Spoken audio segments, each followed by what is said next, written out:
Bonjour, chers amis, chers auditeurs.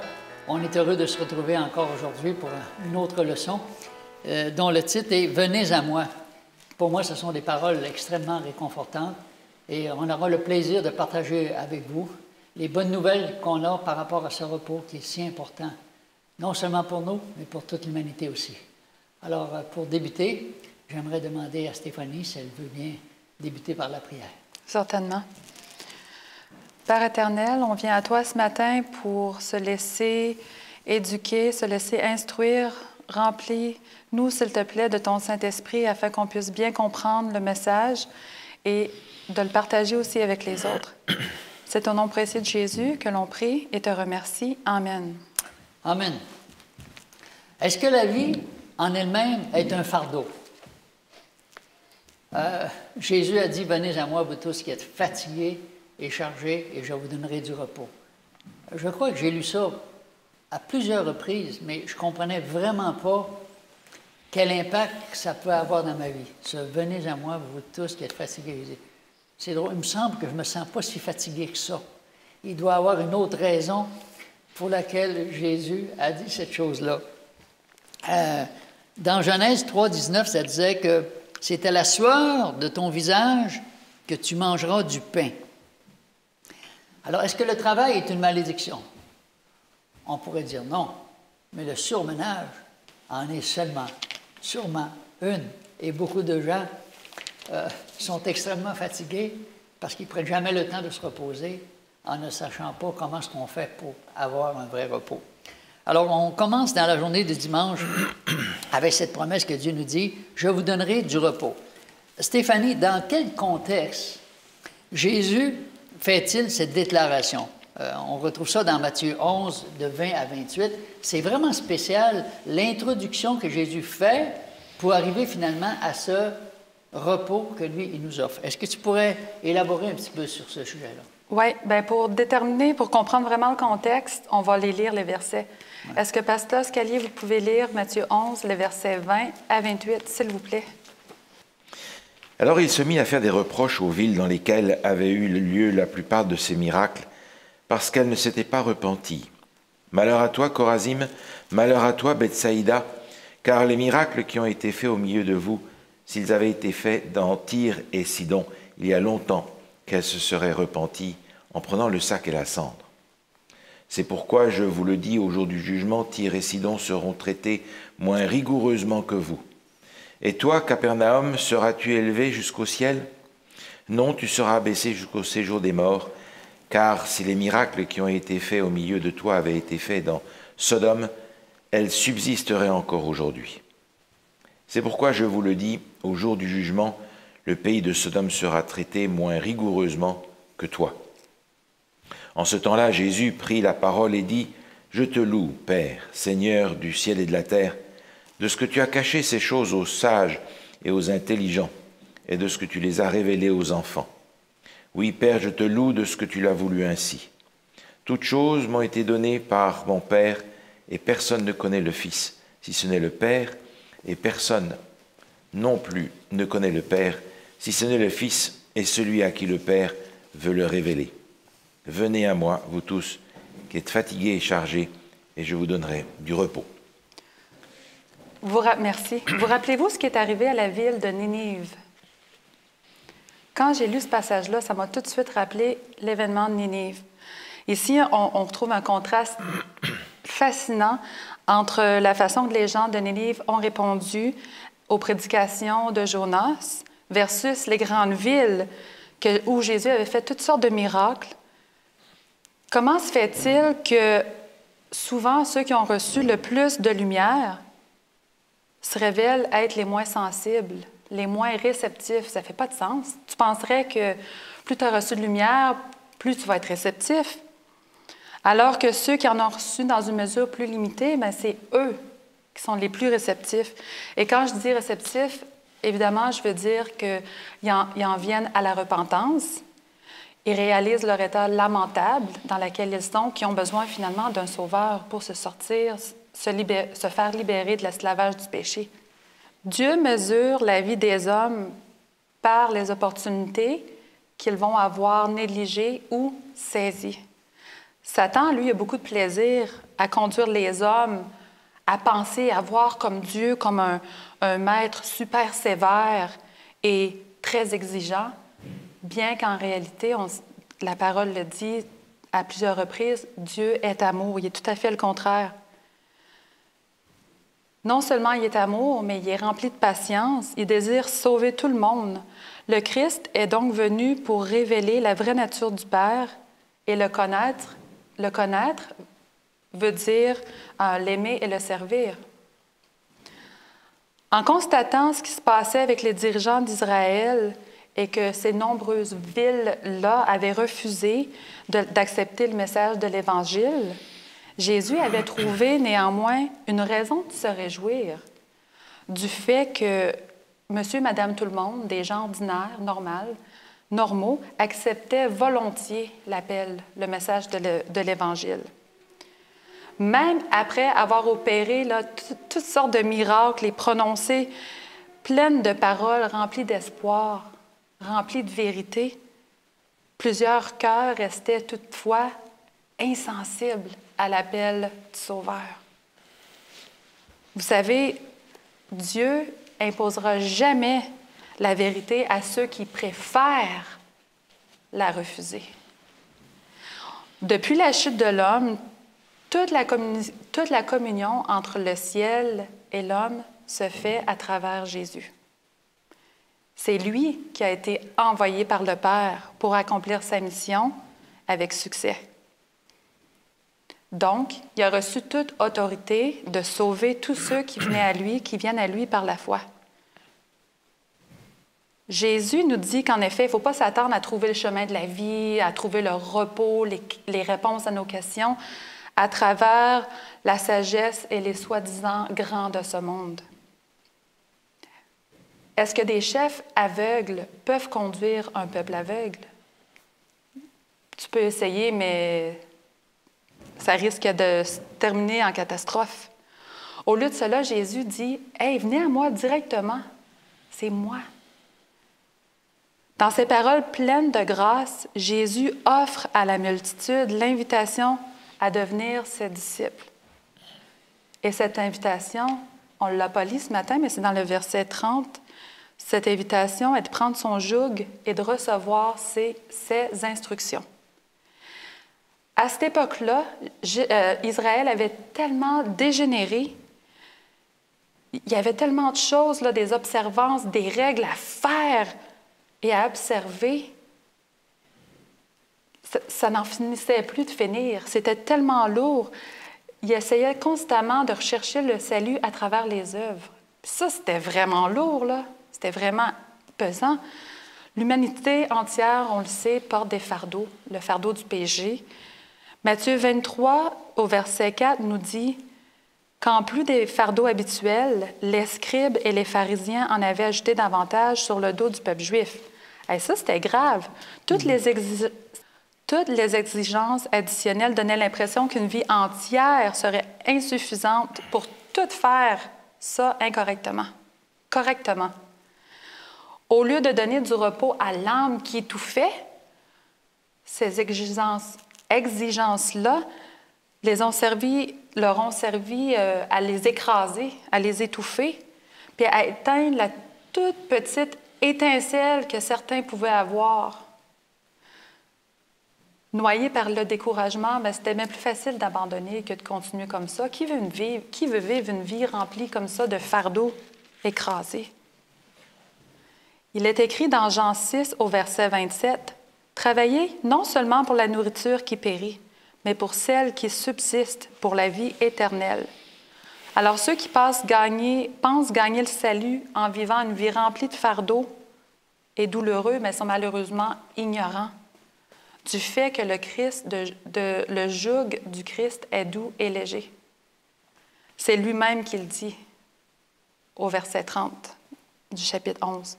Il n'y a rien de plus pire que de vivre avec une conscience qui n'est pas au repos, qui est agitée sans cesse, constamment.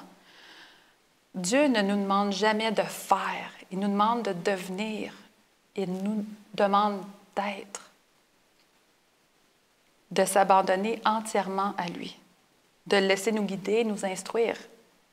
Une relation personnelle avec notre Sauveur, ça détend. Moi, là, pour moi, personnellement, c'est comme un petit massage pour l'âme. Amen. Fait que quand tu dis, c'est pas la quantité de lumière qu'on reçoit, mais qu'est-ce qu'on fait avec la lumière qu'on reçoit? Ouais. On peut avoir beaucoup, beaucoup de lumière. Finalement, ça nous éblouit, cette lumière-là. Ça me fait penser des fois à des personnes qui disent, ben, tu sais, je vais prier là-dessus. Oui, mais quand Dieu dit, là, si tu m'aimes, garde mes commandements, pourquoi tu as besoin de prier là-dessus? Si Dieu te dit ça, quelle sorte de lumière que tu veux de plus, là? Tu sais, tu dis, Dieu dit, si tu m'aimes, une question d'amour. Oui, mais je ne suis pas sûr, là, tu sais, je vais quand même prier là-dessus. Tu viens de recevoir une lumière, tu voudrais en avoir une plus grande, j'ai l'impression que la plus grande, elle n'arrivera pas non plus. Fait qu'on je pense que souvent, dans notre schéma de pensée qui a été déformé par le péché, on arrive à se conter toutes sortes d'histoires, et même arriver à se croire. Et quand on regarde la vie de Jésus, c'est un peu ce que tu disais, qu'est-ce que Jésus faisait dans le fond?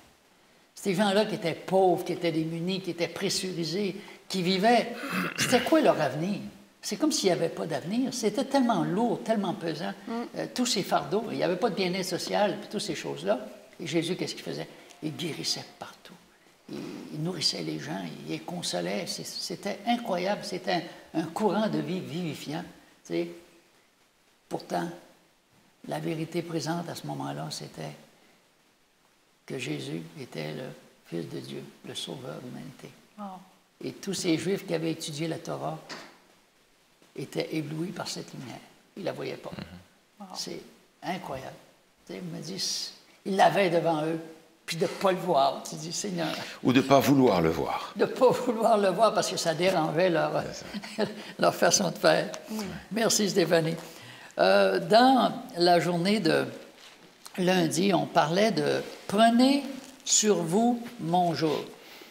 Pourquoi est-ce que Jésus ordonne-t-il de prendre son joug juste après nous avoir invités à lui laisser nos fardeaux pour trouver le vrai repos? C'est quoi le lien qu'on pourrait faire avec ça? Puis le repos que Jésus nous offre, dans le fond, c'est quoi ce repos-là qu'il nous offre?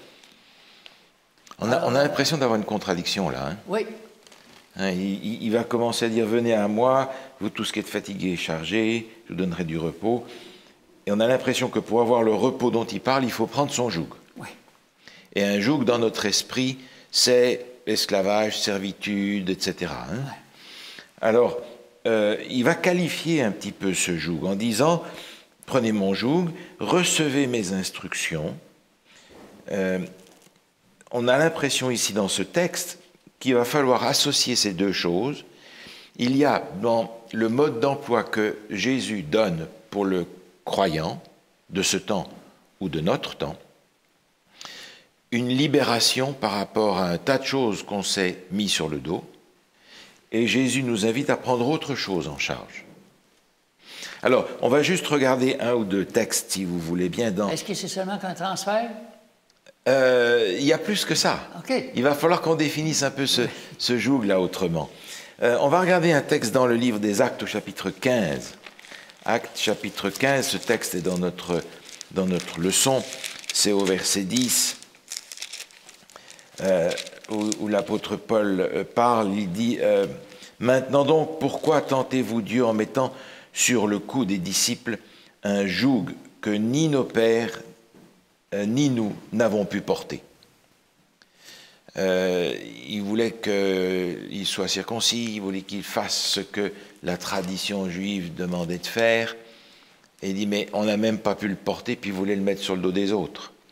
Un autre texte dans l'Épître aux Galates donne cette dimension différente. Au chapitre 5, il est dit, Galates chapitre 5, verset 1, « C'est pour la liberté que Christ vous a affranchis. Demeurez donc fermes, et ne vous laissez pas mettre de nouveau sous le joug de la servitude. » Alors, effectivement, comme Stéphanie le mentionnait tout à l'heure, le judaïsme était devenu un fardeau parce qu'il fallait faire, et c'était trop. Et c'est pour cela qu'il y avait cette secte des gens qui pensaient être les purs, et puis tous les autres, qui étaient d'une qualité inférieure à leurs yeux. Et par conséquent, le judaïsme n'était plus un épanouissement, il était un fardeau pesant. Jésus ici reprend probablement cette image qui était courante dans ce temps-là et va leur expliquer que, en prenant ces instructions, en prenant le joug de Jésus, ça va être la libération de tout ce que les hommes ont mis comme tradition sur le dos des autres. Par contre, le joug est un outil de travail, en fait. Alors, on abuse aussi de cette image en faisant l'image de l'esclavage, mais c'est le moyen pour deux animaux de travailler ensemble et d'unir leurs forces pour le service, pour le travail. Et finalement, le meilleur moyen que Jésus nous propose de recevoir le repos, c'est de se dépréoccuper de tout ce que je dois faire pour satisfaire les traditions, pour satisfaire mes exigences, pour satisfaire mes envies, pour satisfaire mes rêves, pour satisfaire les pressions que les autres mettent sur moi, et de recevoir le service que le Seigneur me propose de faire, qui consiste à partager à l'extérieur ce que Jésus a fait pour moi. Et dans cette dimension-là du service, va se trouver une nouvelle raison d'être, une dépréoccupation de tous les « il faut que ». Et Jésus propose d'aller dans cette direction-là pour recevoir le repos. On a aussi une dimension du repos qui est peut-être plus grande, plus profonde. On va regarder dans Romains au chapitre 6. Romains, chapitre 6. Vous savez que ce chapitre 6 commence en parlant du baptême, de l'association entre nous et Jésus dans le baptême. Et sans relire tout ce paragraphe-là, je voudrais commencer au verset 6, où il est dit, Romains 6, 6, « Sachant que notre vieil homme a été crucifié avec lui, afin que le corps du péché soit réduit à l'impuissance, pour que nous ne soyons plus esclaves du péché. » Autrement dit, l'apôtre Paul explique ici, quand on va mourir à soi-même, pour reprendre cette expression consacrée, on ne va plus vivre dans le péché. On va être délivré de la tyrannie que le péché exerce sur nous. Est-ce qu'on ne va pas tomber? Si, on va tomber, mais nos chutes seront accidentelles. Elles ne seront pas le mode habituel de fonctionnement. Donc c'est un renversement complet. Et c'est là que se trouve la libération de la tyrannie du péché qui fait qu'on a l'impression qu'on ne peut pas faire autrement.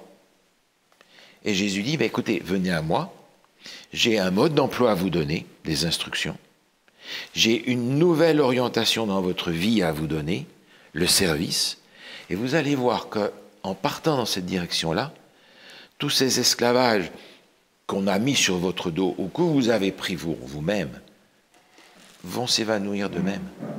Donc c'est une nouvelle dimension que Jésus propose. Je crois qu'il faut qu'il y ait un miracle qui arrive dans notre vie pour qu'on arrive à quelque chose comme ça, parce que on est des êtres pensants, on analyse les situations, on a toujours l'impression qu'on est capable de s'en sortir. Mais Dieu est en train de nous dire, il y a quelqu'un qui est plus fort que vous, qui peut vous aider à vous en sortir, parce que vous êtes pris avec une situation dont vous êtes incapable de vous sortir de seul, le problème du péché. Et le fardeau le plus lourd, dans le fond, pour un être humain, c'est le fardeau du péché. Oui. Si on prend ça sur nos épaules, on ne peut pas arriver à... Quand on regarde toutes les dépressions, tous les problèmes que notre société vit aujourd'hui, on s'aperçoit qu'il y a quelque chose qui ne fonctionne pas. Ça devrait être relativement facile, et pourtant, dans les pays industrialisés, c'est là qu'on rencontre le plus de dépression. Je regardais un reportage avec des gens qui étaient au Pérou. Ils sont extrêmement pauvres. La seule nourriture qu'ils ont, c'est manger des patates à l'année longue, matin, midi, puis soir.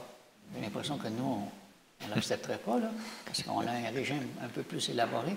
Mais ces gens-là sourient tout le temps. Oui, c'est ça. Et puis, ils ont un esprit d'entraide. Et puis, eux autres, c'est inconcevable que quelqu'un puisse tromper sa femme. Puis que tu dis, mais voyons, c'est quelle sorte de mentalité puis tu les vois jamais se plaindre. Ouais.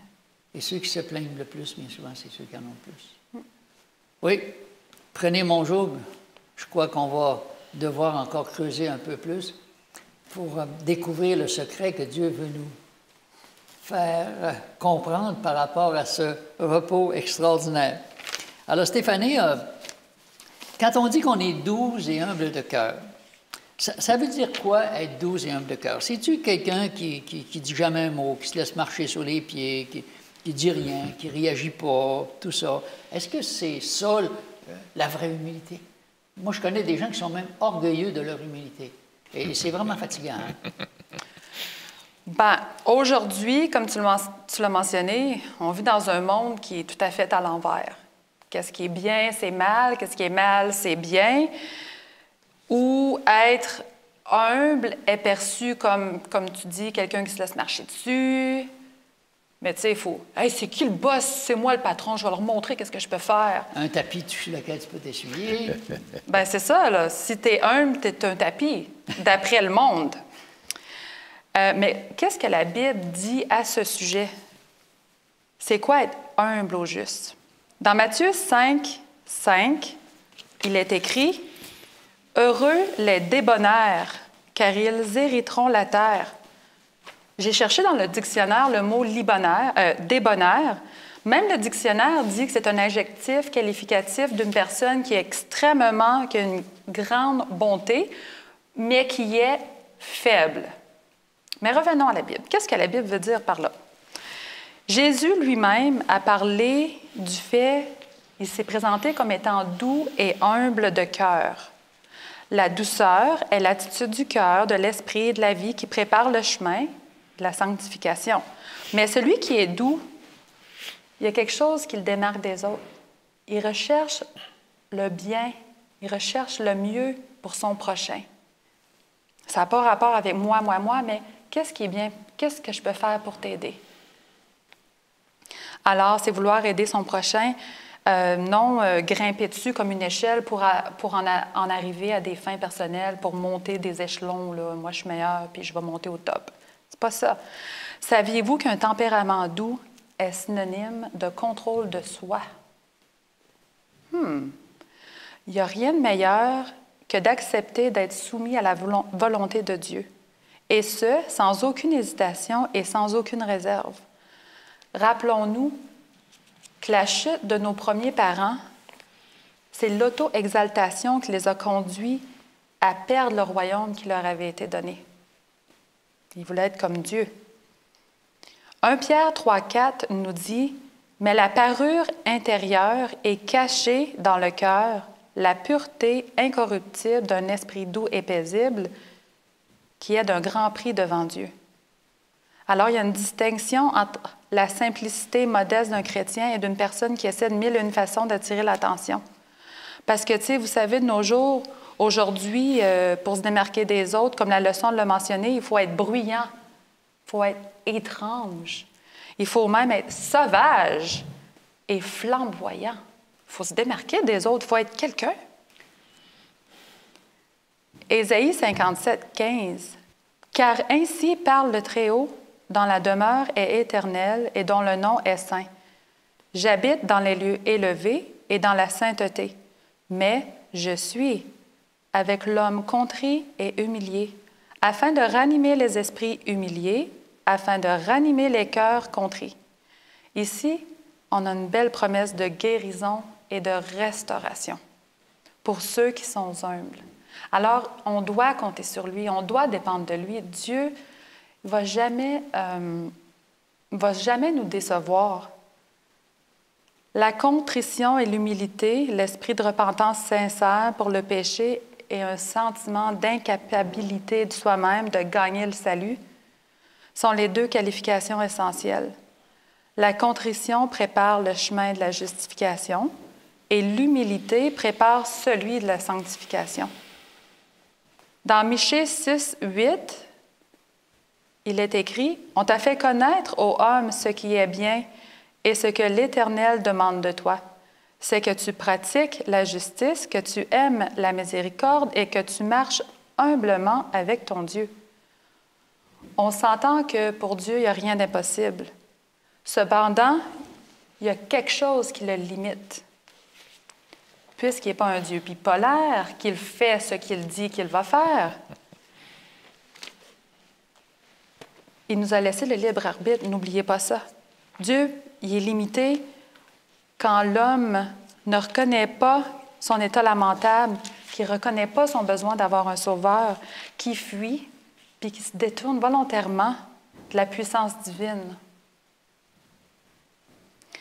Avec ce qu'on vient de découvrir dans la parole de Dieu, être humble, ça n'a rien à voir avec le fait de se laisser marcher dessus, d'encaisser les coups. Jésus nous invite à suivre son exemple, de ne pas rechercher les confrontations. Mais lorsqu'on en fait face, il ne faut pas avoir peur de mettre les points sur les i, les barres sur les t. D'ouvrir la bouche avec audace, mais aussi avec un amour et d'une gentillesse. Stéphanie, est-ce que Pierre était un homme humble, l'apôtre Pierre? Oui et non.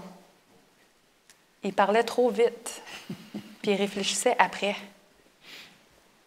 Est-ce que l'apôtre Jean était quelqu'un de doux et humble? Moi, je dirais que oui. Ça dépend quand. Oui, parce qu'au début, quand ils ont voulu rentrer dans un village, puis qu'ils n'ont pas voulu accepter que Jésus vienne avec ses disciples, Jean il a dit, Seigneur, fais descendre le feu du ciel, puis extermine-nous ça. Boanerges, le fils du tonnerre. Et on voit que les disciples que Jésus a choisis, ils n'étaient pas exempts de défauts. Il a fallu qu'ils apprennent cette douceur, cette humilité de quelqu'un qui les a vraiment touchés. C'est l'exemple de Jésus qui les a touchés. De voir que les applaudissements, ce n'est pas ça qui lui montait à la tête. Même si quelqu'un l'accusait de tous les maux, Jésus ne répondait pas. C'est comme s'il n'était pas atteint par l'incompréhension des êtres humains qui jugeaient de son ministère sans vraiment comprendre ce qu'il était en train de faire. Il y a un miracle qu'il a fallu qu'il se produise dans le cœur de ces disciples-là pour qu'ils arrivent finalement à devenir eux aussi doux et humbles de cœur. Et moi, ça me touche de voir que Jésus a appelé des disciples tellement imparfaits. Puis qu'est-ce que ces disciples-là sont devenus par la grâce de Dieu, me dit. Seigneur, ça veut dire qu'il y a un espoir pour chacun d'entre nous aussi. Et ça me console aussi. Oui. Merci. Jean est probablement celui dans toute l'équipe qui s'est ouvert le plus à l'influence de Jésus pour arriver là où il en est arrivé, parce qu'il est parti de loin aussi. Oui.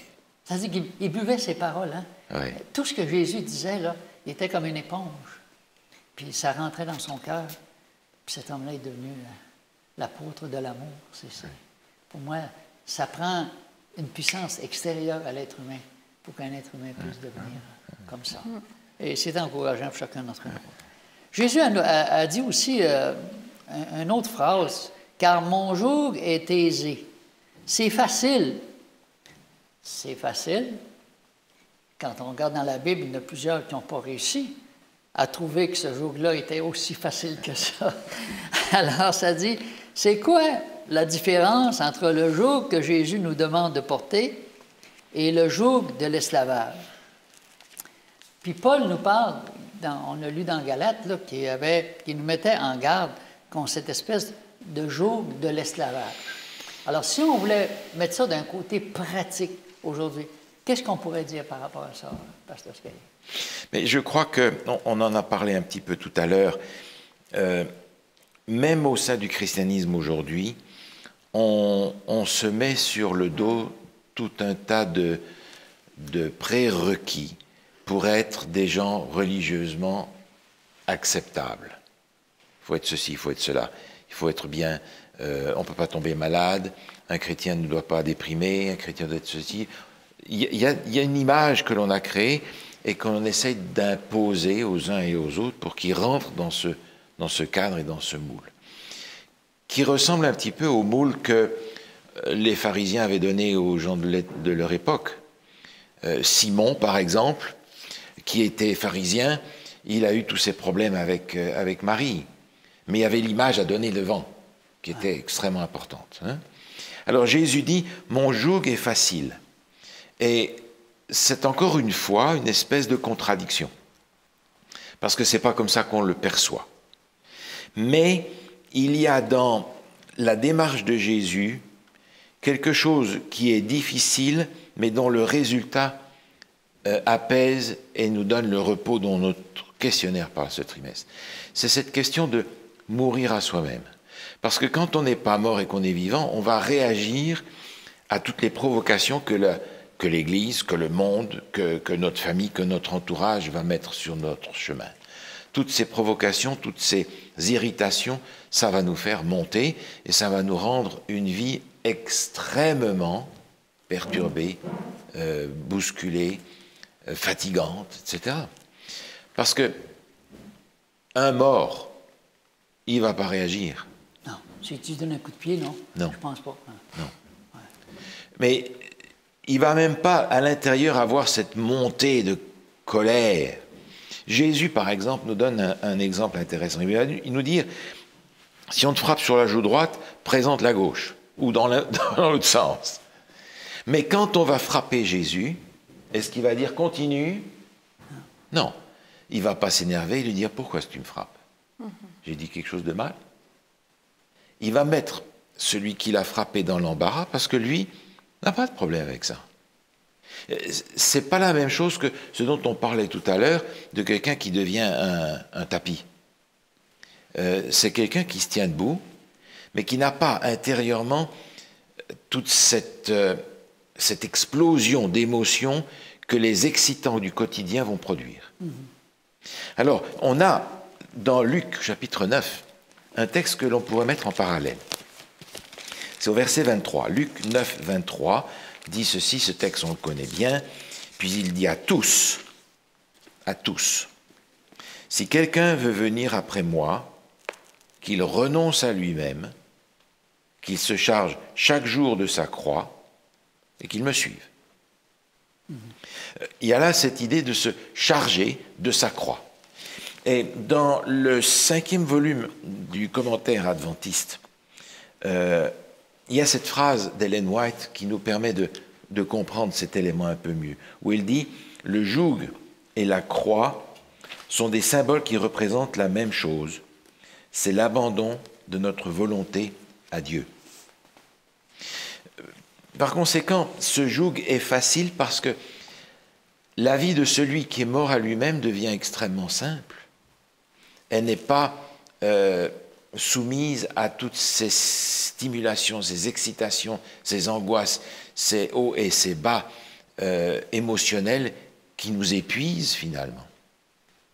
Et de toute façon, Jésus avait bien exprimé cette idée, et de toute façon, on n'a pas de choix. On doit se mettre sous l'autorité d'un maître. Soit l'un, soit l'autre. Ce sera soit Dieu, soit l'ennemi. Or, l'ennemi, on sait ce qu'il fait. Il nous tyrannise, il nous martyrise, il nous tue. Donc, si je me mets sous l'autorité de l'autre patron, qui est Dieu, il me dit, moi, je vais te libérer. Comment est-ce qu'il va me libérer? Mais il dit, moi, je te donne la vie, je vais te donner la vie éternelle. Donc, apprends à mourir maintenant, de façon à ce que tu puisses vivre éternellement. Et dans ce sens-là, on reçoit ici une dimension de notre vie qui est infiniment plus facile à vivre que de vivre sous les excitations quotidiennes de tous ceux qui ne cherchent même pas à se mettre dans le programme de Dieu pour les êtres humains. Jésus nous propose ce qu'on trouve dans les psaumes. Regardez dans le psaume 32, il y a quelque chose de très reposant. Psaume 32. Il est dit ceci au verset 8. Un texte qui est parallèle à celui que l'on voit, parce que Jésus nous disait « Recevez mes instructions ». Okay, dans le psaume 32, au verset 8, il est dit « Je t'instruirai, je te montrerai la voie que tu dois suivre, je te conseillerai, j'aurai le regard sur toi. » Ce texte-là me fait penser à un père qui apprend à son enfant à marcher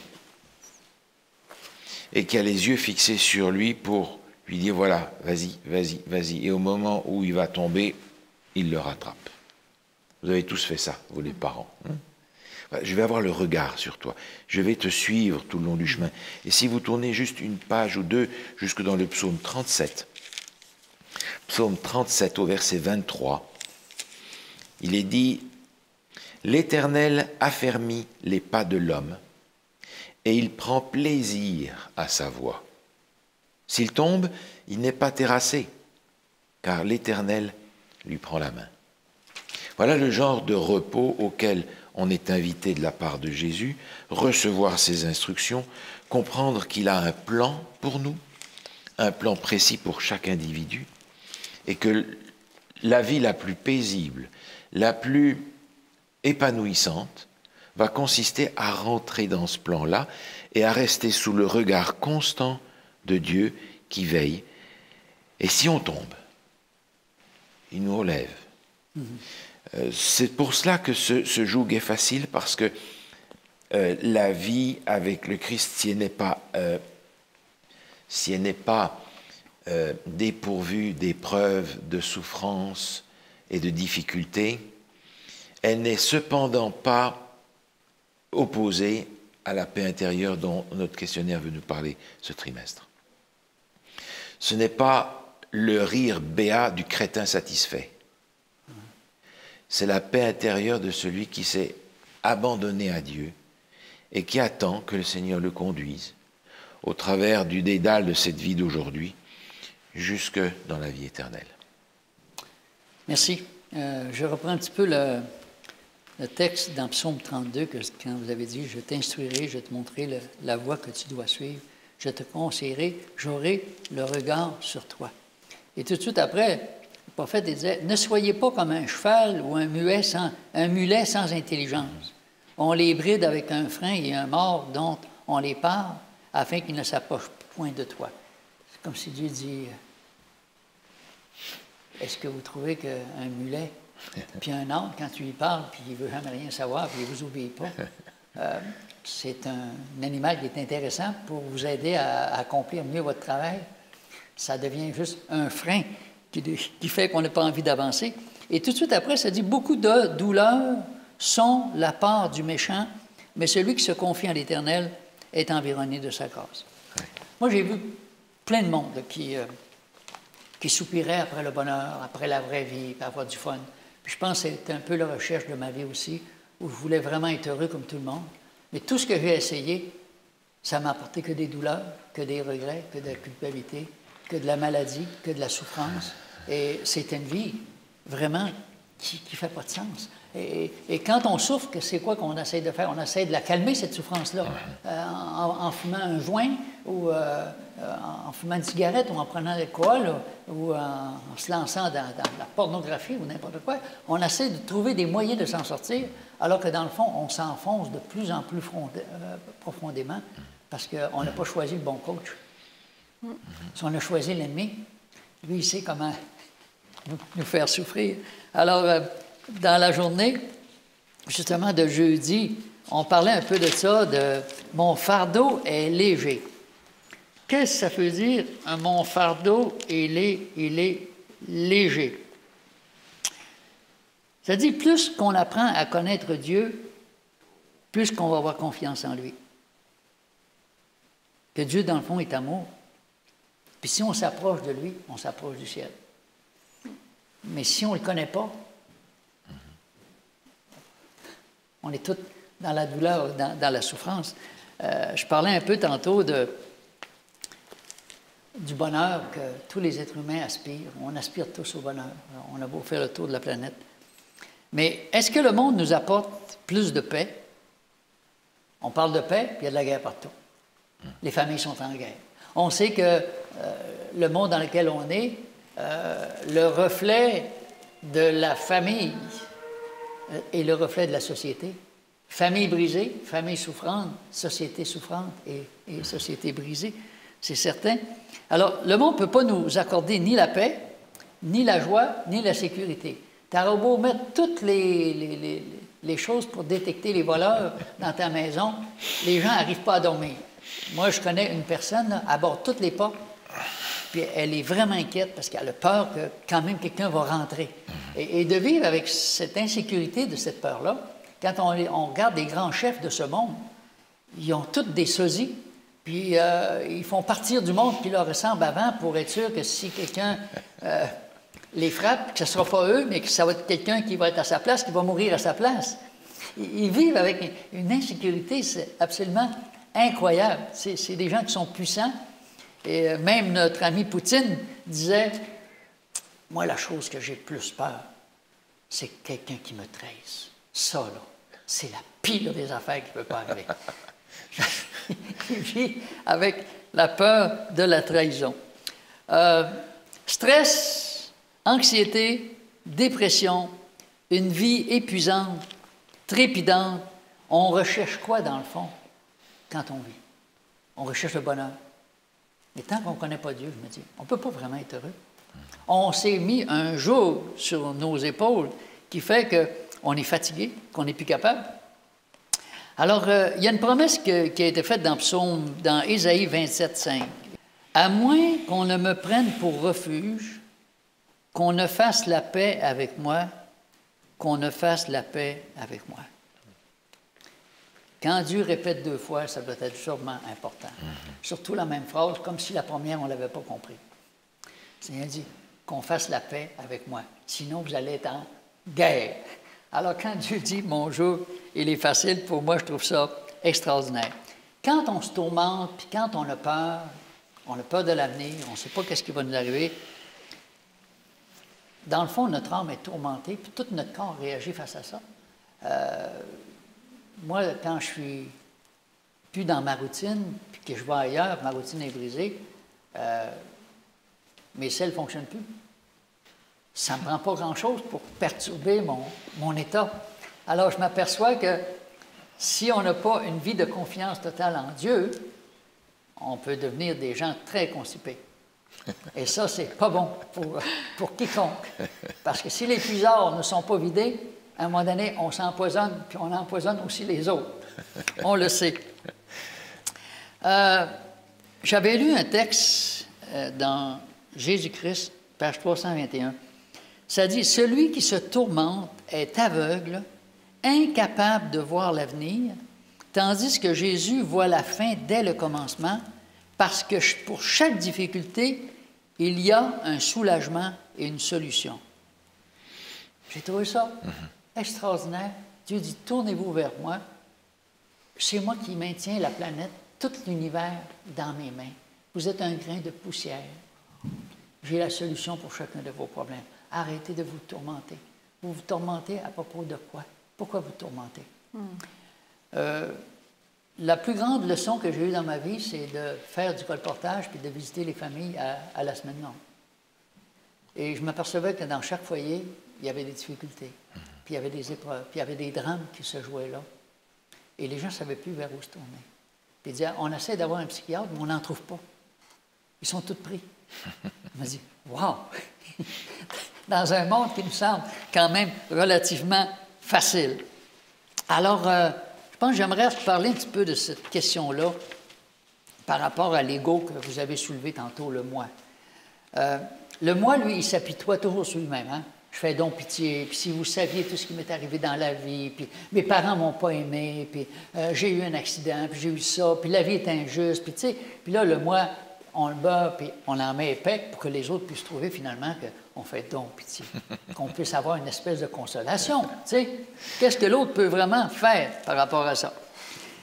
Et il n'y a pas seulement le moi, la convoitise, on veut avoir. Dieu, il dit, c'est bon d'avoir un auto, tu peux avoir une Toyota, mais une Ferrari, là, Seigneur, ça, c'est pas nécessaire, tu vas te mettre tout un fardeau sur les épaules. Tu vas voir, mon ami, ça coûte cher. Une grosse Ferrari, une Cadillac, juste au niveau de l'essence. La jalousie, quand on commence à jalouser les autres.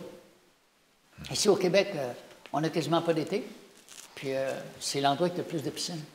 Parce que, écoute, si tu n'as pas de piscine, t'es rien, toi, mon ami. Écoute, faut que tu te mettes ce fardeau-là sur les épaules. Ça coûte cher, une piscine, c'est pas grave, faut t'en ayer une, voyons. Alors, c'est difficile, mais après ça, la suspicion. Ah, je sais qu'est-ce qu'il veut, je sais qu'est-ce qu'il pense. C'est toute une gang de monde, tu ne peux pas lui faire confiance, ce monde-là. Tu vis avec des inquiétudes et des fardeaux, un manque de confiance, puis tu dis, oh, est-ce qu'on peut vivre dans un état mental aussi catastrophique? Tu ne peux pas avoir vraiment une espèce de paix. Mais Jean-Guy, si on n'a pas d'attente, on n'a pas de déception. Plus que les attentes sont grandes, d'ailleurs, plus qu'on est déçu. Mais oui. Ça, c'est certain. Alors, ça dit, tout cela, là, nos peurs, c'est lourd à porter, c'est très, très lourd. Alors, ça enlève les forces, ça enlève les énergies, c'est extrêmement épuisant et très découragé. Alors, je pense que c'est nous qui s'imposons toutes sortes de fardeaux comme ça, on s'y accroche, puis ça devient insupportable. Dieu nous dit que le fardeau est léger.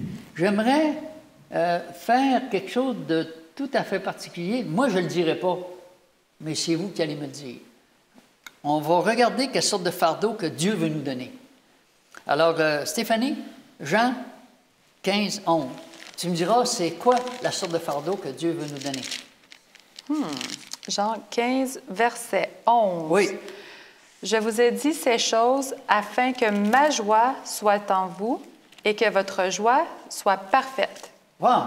Est-ce que c'est un fardeau difficile à porter? C'est quoi ce fardeau-là? On l'appelle comment? La joie. Wow! La joie. C'est quand même, tu sais, c'est quand même, on cherche tout à être joyeux. Mais aujourd'hui, on cherche à être joyeux en allant voir des spectacles d'humour qui ridiculisent les gens. Oh. Et je ne pense pas que c'est ça qui peut apporter une vraie joie. Hein? Pasteur, est-ce que vous pourriez lire Jean 14, verset 27, puis nous dire c'est quoi l'autre fardeau? Je vous laisse la paix, je vous donne ma paix. Je ne vous donne pas comme le monde la donne, que votre cœur ne se trouble point et ne s'alarme point. Oui. La paix et la joie. La paix et la joie. Alors, tous les grands de ce monde, ils font des accords pour avoir une paix, et la seule façon d'avoir la paix, comme disait M. Obama, c'est de se préparer pour la guerre. Dieu dit, ma paix, c'est pas comme ça, moi. C'est une paix qui est durable, profonde et stable, et non pas basée sur l'armement le plus puissant. Ça ne fait pas de sens. Alors, un autre, 1 Jean 1, 9, Stéphanie. Si nous confessons nos péchés, il est fidèle et juste pour nous les pardonner, et c'est pour nous purifier, de toute iniquité. Et 2, 12. Je vous écris, petits enfants, parce que vos péchés vous sont pardonnés à cause de son nom. Wow! Quand Jésus guérissait, c'est quoi qu'il disait? Tes péchés sont pardonnés. Tes péchés sont... C'est comme si 1000 livres venaient de partir de leurs épaules. Mes péchés sont pardonnés. Et c'était le problème réel, en fait. Ouais. Jésus a pris nos péchés sur nous. C'est-tu extraordinaire de savoir qu'on n'a pas à porter tous ces fardeaux-là, de ces péchés qu'on a commis puis qui nous torturent l'esprit. Puis tu vois-tu comment tu étais, là? Tu vois-tu ce que c'est que tu as fait encore? Tu viens encore de perdre patience, là. Aussi douce que ça, hein? Je savais, hein? Fait que là, il te torture, lui. Il va toujours te dire, tu vois bien? Tu manques de cœur. Tu n'as pas d'amour. Ouais, c'est vrai. Non. Dieu nous donne quelque chose de complètement différent. Un autre, maintenant. Pasteur Scalier, Matthieu 8, 23, 24, 25, 26. Il monta dans la barque, et ses disciples suivirent. Et voici, il s'éleva sur la mer une si grande tempête que la barque était couverte par les flots. Et lui, il dormait. Les disciples s'étant approchés le réveillèrent et dirent « Seigneur, sauve-nous, nous périssons. » Il leur dit « Pourquoi avez-vous peur, gens de peu de foi ?» Alors il se leva, menaça les vents et la mer, et il eut un grand calme. Il y eut quoi? Un grand calme. Quand on a des tempêtes dans notre cœur, qui est seul capable de les calmer? C'est ce que Dieu veut nous donner, le calme. Alors que sans Dieu, on devient agité. On le perd, notre calme. Et si un pasteur ne s'appuie pas sur son Dieu, quand il voit tous les problèmes qu'il y a dans l'Église, ça se peut qu'il ne reste pas calme longtemps. Parce qu'il va dire, écoute, en est assez. Alors, il faut que la confiance soit totale. Après ça, un autre, Stéphanie, Ésaïe 30, 15. Car ainsi a parlé le Seigneur, l'Éternel, le Saint d'Israël. C'est dans la tranquillité et le repos que sera votre salut. C'est dans le calme et la confiance que sera votre force. Wow. Mais vous ne le voulez pas. Imagine-toi, si Dieu nous dit c'est dans le calme et la confiance. Alors, je pense que la confiance en Dieu, c'est vraiment le secret du succès. Si on a une totale confiance en Dieu. C'est la sorte de jour que Dieu voudrait qu'on porte. C'est tout le contraire du monde, mais avec les instructions que Dieu nous donne, puis ses promesses.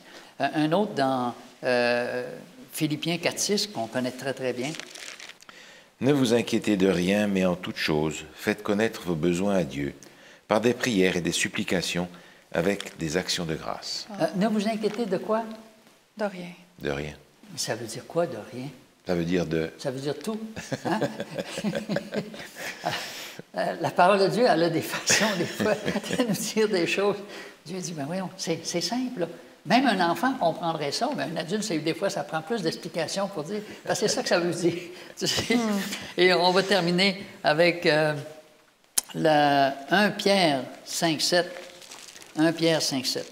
Et déchargez-vous sur lui de tous vos soucis, car lui-même prend soin de vous. Alors, si quelqu'un de l'Église essaie de se décharger de ses problèmes sur le pasteur, puis le pasteur prend ces problèmes-là sur lui, ça va le tuer. Amen. Parce que c'est marqué, déchargez-vous sur qui? Sur Dieu. Sur lui. C'est qui, lui? C'est Dieu. C'est Dieu. Ouais. Sur lui. De quels soucis? De tous vos soucis. Qui prend soin de vous? Car c'est lui-même. Autrement dit, on a un Dieu personnel. Quand j'ai fait du colportage pendant plusieurs années, puis je voyais les drames dans les familles, des gens qui étaient sur la coke, ou qui venaient de sortir de prison, ou des histoires de violence, ou faisait 4-5 fois qu'ils se séparaient, des situations de fou, la personne avait envie de s'enlever la vie, ou n'importe quoi. Puis j'arrivais à la maison, puis c'est comme si ma tête était pleine. Ce passage-là, c'est le passage que j'aimais le plus. Je me mettais à genoux, puis je dis, merci Seigneur, je peux me décharger sur toi de tous mes soucis. Je ne peux pas porter, c'est pas moi qui porte le fardeau du monde. Et je pouvais m'endormir dans la paix en sachant que Dieu seul avait la puissance de régler ces problèmes-là et non pas moi. Alors Dieu nous offre quelque chose de tellement plus de ce que le monde nous donne, tellement plus rassurant, tellement plus de réconfortant. Et pour moi, ces paroles du Christ, « Venez à moi, vous tous qui êtes fatigués et chargés ». Ça veut dire qu'il n'y a pas un être humain qui n'a pas ce fardeau sur ses épaules. Et le péché est le plus lourd de tous les fardeaux. Alors, c'est ce que vous voudriez terminer, s'il vous plaît, par la prière. Notre Dieu, notre Père, nous voulons aujourd'hui nous accrocher à toutes ces promesses que tu nous as données, qui nous rassurent, qui nous montrent ta toute-puissance, qui nous montrent à quel point tu veux t'impliquer dans notre vie. Toutes ces promesses qui montrent à quel point tu nous invites à regarder la grande perspective pour que les problèmes du temps présent reprennent leur dimension réelle face à la bienheureuse espérance. Seigneur, nous te remercions pour ces promesses et nous te prions de mettre en nous cette volonté de les faire nôtres chaque jour jusqu'à ce que tu reviennes. Nous t'en prions au nom de Jésus. Amen. Amen. Amen. Merci Stéphanie et merci Pasteur Scalier pour cet échange très intéressant. Alors, on vous remercie, téléspectateurs aussi. Et si jamais vous avez quelques remarques, des petites choses à nous faire, à communiquer avec nous, on apprécierait beaucoup. Et on prie que chacun d'entre vous puissiez aussi recevoir cette bénédiction et ce repos que Jésus seul peut nous accorder. Bonne semaine.